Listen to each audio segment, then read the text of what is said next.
बात बंद करिए।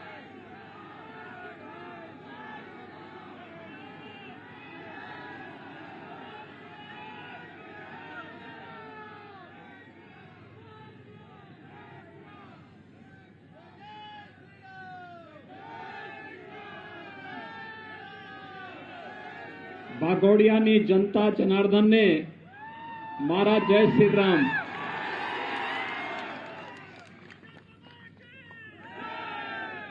मंच पर उपस्थित भारतीय जनता पार्टी के वरिष्ठ नेता, लोकप्रिय सांसद श्रीमती रंजनाबेन भट्ट जी, लोकप्रिय प्रत्याशी साश्विन भाई पटेल जी, प्रभारी श्री पराक्रम सिंह जडेजा जी, महामंत्री श्री कल्पेश भाई पटेल जी, श्री राजेंद्र भाई पटेल जी, श्री निनेश भाई, श्री संजय भाई पटेल जी, श्री सुरेश भाई पटेल जी, श्री राजू भाई अलवा जी और भारी संख्या में उपस्थित भारतीय जनता पार्टी के सभी पदाधिकारी और वाघोडिया विधानसभा क्षेत्र से जुड़े हुए सभी उपस्थित भाइयों बहनों, मैं आप सबको उत्तर प्रदेश से यहां पर विशेष रूप से अभिनंदन करने के लिए आया हूं। भाइयों बहनों, यहां के बारे में मान्यता है कि उत्तर प्रदेश में ही जन्मे, त्रेता युग में मर्यादा पुरुषोत्तम भगवान श्री राम को उस समय के राक्षसी प्रवृत्ति के खिलाफ लड़ने के लिए प्रेरित करने वाले महर्षि विश्वामित्र की पावन साधना स्थली भी यही क्षेत्र है जहां पर विश्वामित्री नदी भी बहती है। उस महान ऋषि के नाम पर स्थापित इस पवित्र भूभाग को और यहां की इस पवित्र नदी को मैं नमन करते हुए आप सबका हृदय से अभिनंदन करता हूं। भाइयों बहनों, गुजरात की अपनी महत्ता है और गुजरात के प्रति जिसके जो पवित्र भाव रहे हैं, हमेशा इस धरा ने उसे महान बनाया है। याद करिए, कभी उत्तर प्रदेश के जन्मे महर्षि विश्वामित्र एक महान ऋषि हुए। गायत्री मंत्र उन्होंने ही दिया था। उत्तर प्रदेश के मथुरा वृंदावन में जन्मे कृष्ण कन्हैया यहां आकर के द्वारिकाधीश हो गए और उत्तर प्रदेश के ही छपिया में जन्मे भगवान स्वामीनारायण गुजरात आकर के लोग पूज्य हो गए। गुजरात ने संकट के समय देश को नेतृत्व दिया है। देश की आजादी की लड़ाई जब एक ऐसे स्तर पर थी कि हर व्यक्ति के मन में एक संशय था क्या होगा, तब राष्ट्रपिता महात्मा गांधी के नेतृत्व में देश की आजादी की कमान आई और देखते ही देखते भारत आजाद हो गया। हम सब स्वतंत्रता का एहसास कर रहे हैं, लेकिन ब्रिटिशर आजाद भारत को कई भागों में बांटना चाहते थे, तो कमान लौह पुरुष सरदार वल्लभ भाई पटेल के हाथों में आ गई। याद करिए, सरदार साहब नहीं होते तो क्या जूनागढ़ का नवाब और हैदराबाद का निजाम मान जाता? कभी नहीं मानता। सरदार साहब के सामने इन दोनों को घुटनों टेकना पड़ा था और हैदराबाद और जूनागढ़ भी भारत गणराज्य का हिस्सा बना। भाइयों बहनों, जब भारत की राजनीति को कांग्रेस ने अपने भ्रष्ट कारनामों के कारण अविश्वास और अराजकता का प्रतीक बना दिया था, तब गुजरात की ही माटी के सपूत, गुजरात गौरव के प्रतीक, उस समय के लोकप्रिय मुख्यमंत्री श्री नरेंद्र भाई मोदी को गुजरात ने भारत की कमान सौंपने के लिए भेजा और आज मोदी जी के नेतृत्व में भारत एक भारत श्रेष्ठ भारत बन रहा है। आज का दिन तो बहुत महत्वपूर्ण है। आज गुजरात में पहले चरण के मतदान हुए हैं। रुझान बताते हैं कि भारतीय जनता पार्टी सारे रिकॉर्ड तोड़ करके भारी बहुमत से फिर से सरकार बनाने जा रही है। और आज ही के दिन G20 के वे देश जिनका दुनिया के 80% संसाधनों पर अधिकार है, उसकी कमान प्रधानमंत्री मोदी जी के हाथों में आई है। भाइयों बहनों, ये गुजरात ही नहीं पूरे भारत के गौरव का है विषय है। आजादी के अमृत महोत्सव वर्ष में अनेक उपलब्धियों को लेकर के मोदी जी के नेतृत्व में आज भारत आगे बढ़ रहा है। 1947 में पता नहीं हमारे घरों में तिरंगा लहराया था कि नहीं लहराया था, हमने नहीं देखा, लेकिन आजादी के 75 वर्ष पूरे होने पर प्रधानमंत्री मोदी जी ने हर घर तिरंगा फहराने का काम करवा दिया। जो ब्रिटेन 200 वर्षों तक भारत में शासन किया था, उस ब्रिटेन को पछाड़ करके भारत दुनिया की 5वीं बड़ी अर्थव्यवस्था बन गया। और आज G20 के देशों की कमान भी प्रधानमंत्री मोदी जी के हाथों में आ गई। दुनिया के वे 20 बड़े देश जिनका दुनिया के 80% संसाधनों पर अधिकार है, दुनिया के अंदर शांति, सौहार्द, संतुलन और समृद्धि का मार्ग कैसे प्रशस्त होना है, अगले 1 वर्ष तक मोदी जी के नेतृत्व में तय होगा। और इसलिए भाइयों बहनों, एक और वैश्विक मंच पर भारत की बढ़ती हुई प्रतिष्ठा और दूसरी तरफ भारत की सुरक्षित हुई सीमाएं, आज दुश्मन भारत की तरफ टेढ़ी नजरों से नहीं देख सकता।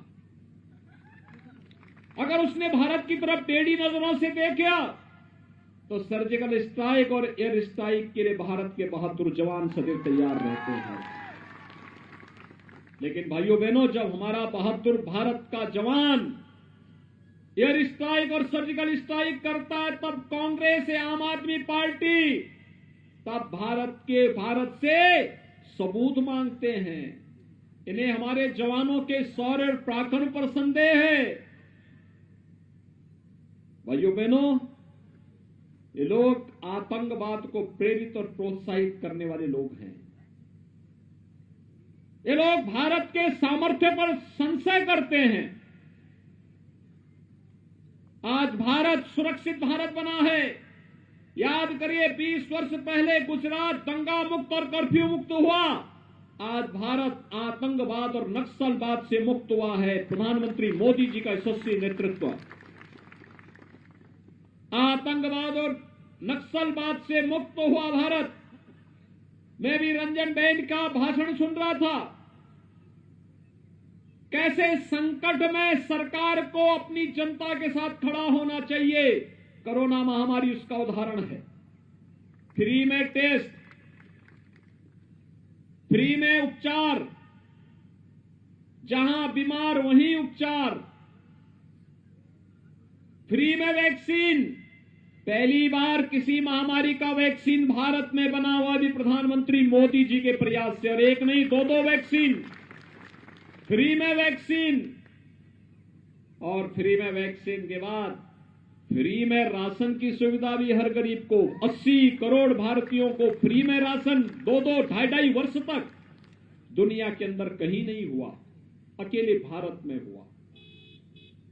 भाइयों बहनों, संकट का साथी ही सही साथी होता है, और नहीं तो कांग्रेस और आम आदमी पार्टी तो अवसरवादी है। आपने देखा होगा कोरोना कालखंड में कहीं नहीं दिखाई दे, कहीं नहीं दिखाई दे।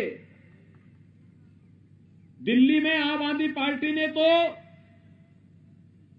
पानी के कनेक्शन काट दिए थे, बिजली के कनेक्शन काट दिए लोगों के, हॉस्पिटल की एक एक बेड को बेच रहे थे। क्या उम्मीद करेंगे इन लोगों से? और आस्था का सम्मान कैसे होना चाहिए भाइयों बहनों? अयोध्या में भगवान श्री राम का भव्य मंदिर का निर्माण, कांग्रेस इसमें आड़े आ रही थी। प्रधानमंत्री मोदी जी की दृढ़ इच्छा शक्ति और सूझबूझ के कारण आज अयोध्या में भगवान राम के भव्य मंदिर का निर्माण हो रहा है। भाइयों बहनों, कांग्रेस हो या आम आदमी पार्टी, ये भारत की आस्था के साथ सदैव खिलवाड़ किए हैं, भारत की सुरक्षा के साथ खिलवाड़ किए हैं। याद करिए, जब सरदार साहब सोमनाथ मंदिर के पुनरुद्धार के संकल्प को लेकर के आगे बढ़े थे, कांग्रेस तब भी रुकावट पैदा करने के लिए सामने आई थी। जब मंदिर के भव्य लोकार्पण कार्यक्रम में तत्कालीन राष्ट्रपति डॉक्टर राजेंद्र प्रसाद जी आना चाहते थे, कांग्रेस तब भी रोड़ा बनी थी। और आज फिर हर उस कार्य में कांग्रेस किस कदर रोड़े अटकाती है। आपने राम जन्मभूमि के मुद्दे को देखा होगा। आज अयोध्या में भगवान राम का भव्य मंदिर का निर्माण हो रहा है। काशी में भगवान विश्वनाथ मंदिर का धाम बनकर के तैयार हो गया है। उज्जैन में महाकाल का महालोक बनकर के तैयार हो चुका है। केदारपुरी में केदारनाथ धाम और बद्रीनाथ में बद्रीनाथ धाम का पुनरुद्धार का कार्य जोर शोर से चल रहा है। और द्वारिकाधीश का भव्य धाम भी एक नए रूप में सज संवर रहा है। ये है नए भारत की आस्था का सम्मान कैसे होना चाहिए। यह एक भारत श्रेष्ठ भारत के प्रधानमंत्री मोदी जी के संकल्प के साथ आगे बढ़ रहा है। और भाइयों बहनों, मैं यही आपसे पूछने के लिए आया हूं, क्या कांग्रेस कश्मीर से धारा 370 हटा पाती? क्या अयोध्या में राम मंदिर का निर्माण कांग्रेस करा पाती? क्या कांग्रेस आतंकवाद और नक्सलवाद से मुक्त भारत दे पाती? भाइयों बहनों, जब ये कुछ नहीं कर सकते तो इनको वोट क्यों देना? दूसरा, सरकार पार्टी बनाती है, कोई इंडिपेंडेंट और निर्दल व्यक्ति नहीं बनाता है। इस बात को नोट करना। सरकार पार्टी बनाती है। भारतीय जनता पार्टी एक राष्ट्रीय दल है और राष्ट्रीय दल होने के नाते आज के चुनाव के रुझान आप देख सकते हैं। भाजपा भाजपा भाजपा, हर एक बूथ पर भाजपा भाजपा नजर आई है। अपार जन समर्थन जनता जनार्दन का भारतीय जनता पार्टी को मिलता हुआ दिखाई दे रहा है। गुजरात की जनता तय कर चुकी है, सभी रिकॉर्ड तोड़ करके विरोधी दलों की सभी लोगों की जमानतें जब्त करवा करके भाजपा प्रत्याशियों को विजयी बनाना है।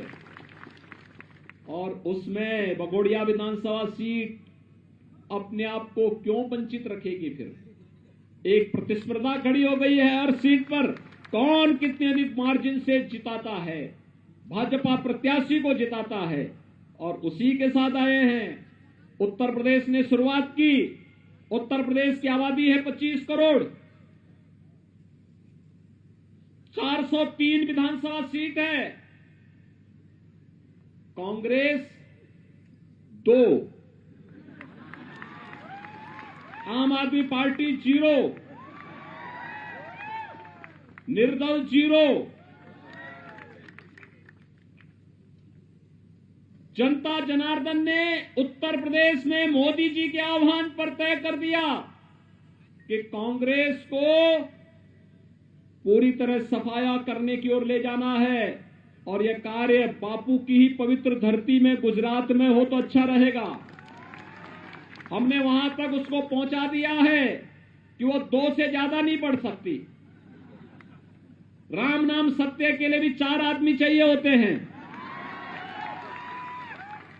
और इसलिए भाइयों बहनों, आप सबसे अपील करने के लिए आए हैं। आज उत्तर प्रदेश में आप देख रहे होंगे, जिस उत्तर प्रदेश में हर दूसरे दिन दंगे होते थे, आज वहां दंगे नहीं होते। दंगा मुक्त उत्तर प्रदेश, कर्फ्यू मुक्त उत्तर प्रदेश। बड़े बड़े माफिया और अपराधी जो कभी सत्ता का संचालन करते थे, आज उनके ऊपर बुलडोजर कैसे चल रहा है।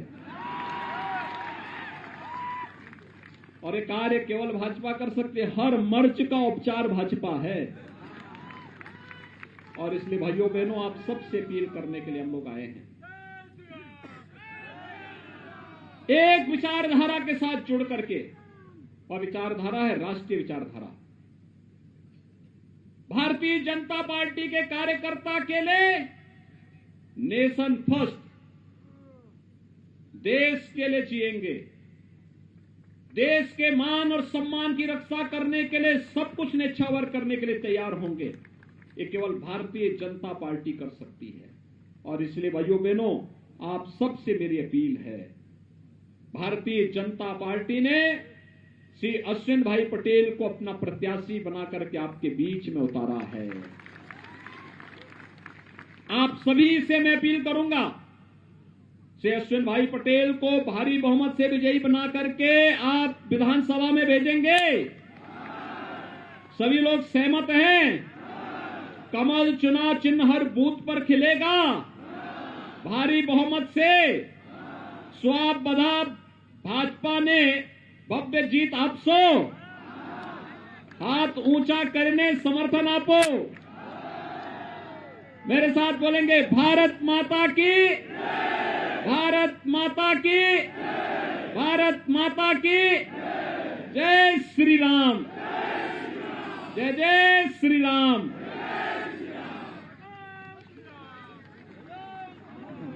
મિત્રો આપણે સૌ હવે માન્ય યોગીજીનું સન્માન કરીશું। માન્ય સાંસદ રંજનબેન